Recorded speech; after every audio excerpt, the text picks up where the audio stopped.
अस्सलामुअलैकुम। अल्लाह ताला आप सबको अपने हिफ्ज़ व अमान में रखे, आमीन। शऊर के हवाले से एक और वीडियो लेकर हाज़िर हूँ।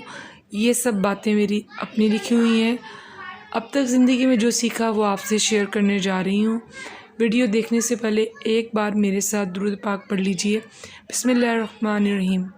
अल्लाहुम्मा सल्ली अला मुहम्मदिन नबीय्यिल उम्मीय्यि व अला आलिहि व सहबिही व बारिक व सल्लिम।